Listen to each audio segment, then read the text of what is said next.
toutes et à tous et bienvenue dans votre magazine quotidien Smart Éducation, un magazine dédié à la formation, aux nouveaux métiers, aux nouvelles pédagogies, le rendez-vous qui donne un futur à la jeune génération. Quand l'entreprise s'engage pour la formation, elles sont de plus en plus nombreuses à troquer leurs services RH pour les salles de classe. C'est le cas de Showroom Privé qui fête cette année les 5 ans de son école dédiée au e-commerce. On va tenter ensemble de décrypter cette nouvelle approche de la formation donc, mais aussi du recrutement. Ce vivier de nouveaux talents pouvant évidemment ensuite intégrer le groupe Showroom Privé. Sarah Dupont, directrice juridique et des ressources humaines du groupe Showroom Privé, notre invitée. Bonjour. Bonjour. Bienvenue sur le plateau de Smart Éducation, Sarah Dupont. Merci beaucoup d'être avec nous. Première question, c'est le rôle des entreprises de créer leur propre parcours de formation? C'est une bonne question. Pourquoi pas? Oui. Pourquoi pas? Aujourd'hui, nous, on a créé cette école, vous l'avez dit, il y a à peu près 5 ans. C'est un moment où on a fait le constat qu'on devait s'engager pour donner accès au digital. Parce que finalement, il y a 5 ans, il n'y avait pas beaucoup de formation dans le digital. Et nous, on est ce qu'on appelle un pure player, c'est-à-dire un acteur où on n'est que en ligne. On travaille sur des métiers qui sont en ligne. Donc, est-ce qu'on doit le faire? Je pense qu'en tout cas, c'est bien de le faire. Et on est, nous, ravis, en tout cas, d'avoir monté cette formation qui nous rend très fiers. Vous dites il y a 5 ans, mais aujourd'hui, on parle toujours de pénurie de candidats dans le digital et dans le numérique. Pourquoi, selon vous, reste-t-il une denrée rare sur le marché du travail? Parce qu'il n'y a pas assez de formation, justement, comme la vôtre? C'est difficile à dire. J'ai vu d'ailleurs, là, aujourd'hui, que se lance un nouveau campus dans la data, l'intelligence artificielle. Je pense qu'on a pris la mesure peut-être un peu tard et que ça demande des financements. Ça demande aussi des enseignants qui sont formés, qui sont au cœur même de ce qu'attendent les entreprises. Et en tout cas, nous, c'est ce qu'on a à cœur de transmettre au sein de notre formation, c'est vraiment de transmettre nos métiers, nos différents métiers, et puis surtout de se dire et de redire à ceux qui n'ont pas eu forcément accès à des formations que c'est possible. Parce qu'on va en parler, des profils justement peut-être un peu plus éloignés de l'emploi. Juste une question, Sarah Dupont, pour quelle raison l'école s'est-elle installée à Roubaix? Je crois qu'il y a une raison précise à ça. Il y a une raison, alors ça tenait à cœur à l'un de nos fondateurs qui est Thierry Petit, de s'installer dans un territoire, on va dire, dans un bassin d'emploi en difficulté. Et puis on a aussi, nous, une partie de nos équipes qui est à Roubaix, qui fait de la production de contenu, de la production visuelle pour les produits qu'on vend en ligne. Donc c'était important pour nous que ce soit près de ces collaborateurs-là. Et puis on a travaillé main dans la main avec la ville de Roubaix pour monter cette école. Et c'est aussi un écosystème qui nous plaît. Aujourd'hui, on travaille aussi avec un partenaire qui est Honnet, une banque en ligne qui est installée à Roubaix, qui nous accompagne très fortement sur un module paiement, on va peut-être en parler, depuis bientôt 2 ans maintenant. Donc pour nous, c'était important d'être aussi dans un endroit où ça fait sens de se dire qu'on va accompagner et transmettre à des populations ou des cibles qui sont pas forcément, qui ne pensent pas forcément au digital, comme on disait tout à l'heure. Alors, quelle est votre cible, Sarah Dupont? Expliquez-nous, des jeunes, des moins jeunes, des personnes plus ou moins éloignées de l'emploi? Alors l'idée de départ, c'était effectivement de réussir à toucher des personnes qui n'étaient pas en emploi ou qui étaient en reconversion. On n'a pas de cible d'âge particulière, évidemment à partir de 18 ans. Et on voit dans nos formations, on est allé jusqu'à 51 ans. Donc on a un âge moyen d'une 30aine d'années. Ça dépend un peu des profils.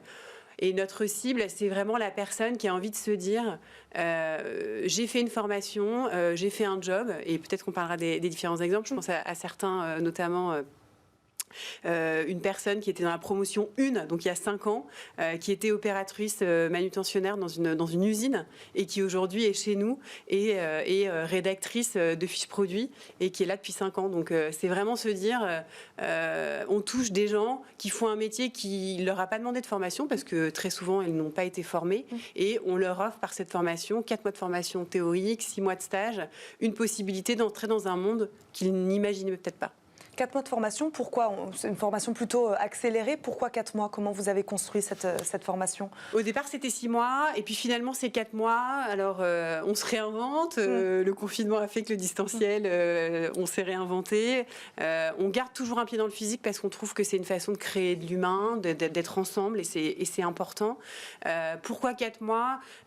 Parce que c'est en accéléré. C'est quand même plus de 500 heures de formation, voire plus de 600 heures si jamais les apprenants ont envie de participer au module paiement qui est développé par notre partenaire Onet. C'est 4 mois bien remplis. C'est 4 mois bien remplis, c'est 4 mois bien intenses, c'est 4 mois où on fait à la fois de la théorie, de la pratique. Donc c'est déjà beaucoup. Et puis ce qu'on attend, enfin ce qu'on constate aussi, c'est qu'on a besoin d'avoir de mettre nos apprenants les mains dans le cambouis avec un stage chez nous ou avec dans d'autres entreprises ou d'autres associations ou d'autres secteurs. Mais voilà, un peu de théorie, de la pratique dans la théorie, puisqu'il y a des restitutions orales, etc., devant des jurys, devant des professionnels de chez nous. Et après, c'est important de les lâcher dans le bain de l'entreprise. Comment on construit un parcours de formation lorsqu'on est une entreprise? Voilà, on fait appel à des spécialistes du secteur. Comment ça se passe? Alors on a tâtonné, on a surtout trouvé des personnes, des collaborateurs chez nous qu'on a embauchés pour ça. Qui sont donc des professionnels du groupe et qui sont devenus des enseignants? Qui sont devenus, alors qui sont pas devenus, mais qui ont été embauchés pour soutenir cette formation, créer avec l'équipe RH un parcours de formation qui tient la route. L'idée, c'est vraiment dans cette formation de savoir, à la fin de la formation, monter un site internet, avoir compris, se dire comment je fais, à quoi je pense. Finalement, il y a des métiers auxquels on ne pensait pas ou des réflexes qu'on n'avait pas. Et donc, comment on fait? On se retrousse les manches. Puis on se dit, du coup, alors comment on a fait, nous, pour monter ce site? À quoi on a pensé? À quoi on a dû penser? Quelles connaissances on avait et quelles connaissances il faut transmettre? On est vraiment dans une idée de la transmission d'un savoir-faire et d'une pratique. Et puis, vous pouvez amener peut-être une expertise, justement, en tant qu'entreprise. C'est ça aussi qui est intéressant. On parlait tout à l'heure des besoins du marché du travail. C'est ça aussi que vous apportez aujourd'hui. Nous, les besoins, on les connaît. Les attentes du marché, on les connaît. C'est peut-être ça, votre expertise, votre petit plus. Oui, c'est sûr qu'on a à cœur de se dire qu'on va former utilement ces apprenants et ils vont pouvoir, on espère, avoir les clés pour entrer dans le monde du travail, d'Internet. C'est vraiment au sens large, mais c'est l'idée qu'on s'en fait en tout cas. Quel est l'intérêt aujourd'hui de la proposer? Donc on le disait, une école à Roubaix, confinement, crise Covid, etc. Il s'est passé plein de choses. Vous la proposez aujourd'hui donc en distanciel, en ligne, cette formation. C'était quoi l'intérêt, au-delà peut-être donc de la crise Covid et du fait qu'il faut s'adapter? C'était quoi l'intérêt de la proposer en ligne aujourd'hui? L'intérêt, c'est de toucher le public le plus large possible, d'aller un peu au-delà des frontières. Et on le voit, aujourd'hui, on a clôturé les inscriptions pour la 9e promotion qui va commencer le 28 février. On le voit, on a eu des profils qui viennent de partout. L'idée, voilà, franchement, c'est de démocratiser, de se dire on s'ouvre aux plus nombreux, et puis aussi de se dire, finalement, le digital, c'est aussi ça. Aujourd'hui, on vit dans un monde hybride, même nous, dans le monde du travail, on vit dans un monde où on est ou en présentiel ou en distanciel, il faut savoir faire de tout. Donc finalement, c'est aussi se mettre dans l'air du temps et savoir répondre aux exigences que vont être le monde du travail de demain dans lequel vont rentrer les apprenants. Et donc comment vous vous engagez ensuite donc, sur l'employabilité des candidats?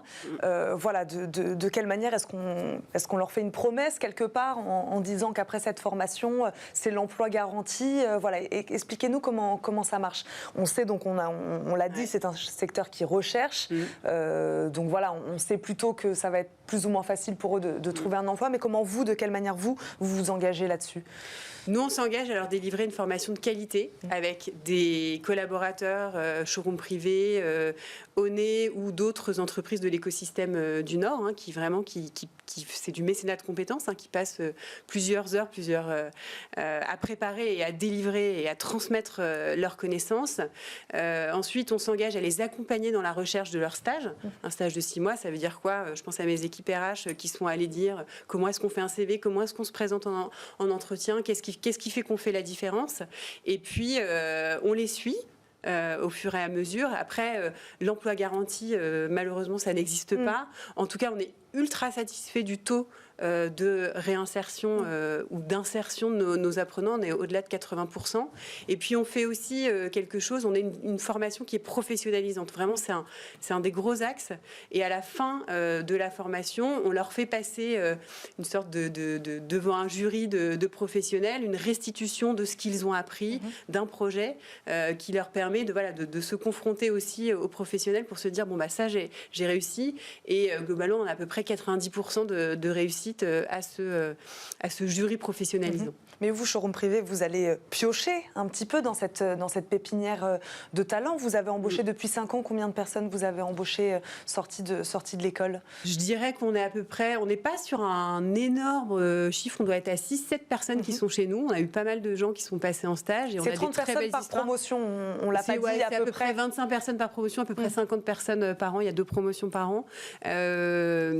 Oui, chez nous, on a notamment, on a 2 belles histoires. Je pense à Marisol aussi qui nous a rejoint il n'y a pas très longtemps, qui était en CDD puis en CDI.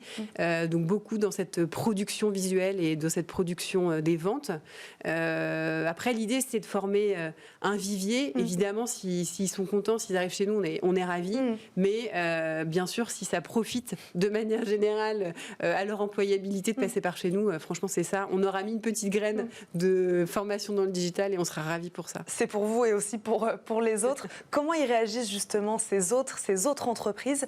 Comment elles réagissent, je ne sais pas, au tampon showroom privé? Est-ce que ça peut bloquer peut-être une entreprise de se dire...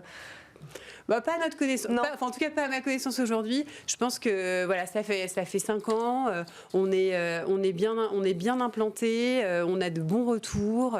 Quand on se benchmark aussi avec ce qui se fait, parce qu'on échange aussi avec Pôle Emploi pour voir où on se situe. Il y a beaucoup de formations, c'est quand même vous êtes bien placé pour le savoir. Il y a quand même beaucoup de choses qui se font. Voilà, on est bien placé, on est très fiers de ce qu'on fait. On est aussi fiers des apprenants qui sont passés par chez nous. Donc je pense pas que le STEM showroom privé, au contraire, je pense que c'est aussi une bonne école et que ça marche bien pour les apprenants. Dernière question, Sarah Dupont, quelles sont vos ambitions, je ne sais pas, pour les mois, les années à venir, une école sur un autre domaine peut-être, là on vous parlait de l'école du e-commerce, voilà, ça peut peut-être s'élargir à d'autres métiers du numérique, du digital, peut-être aller un peu plus loin. Est-ce que vous avez cette envie? Ouais, on a l'envie peut-être d'être un peu plus tech, un peu plus data. On voit que c'est vraiment le sujet du moment, le big data, l'intelligence artificielle. Et ça demandera de déployer de la transmission encore plus forte parce que là, nous aussi, on a des besoins en recrutement. Mais j'imagine que ça pourrait être un axe de développement. Merci beaucoup, Sarah Dupont, d'avoir répondu à nos questions aujourd'hui dans Smart Éducation, de nous avoir présenté cette école. Je rappelle, vous êtes directrice juridique et des ressources humaines du groupe donc Showroom Privé. Merci beaucoup d'avoir répondu à nos questions.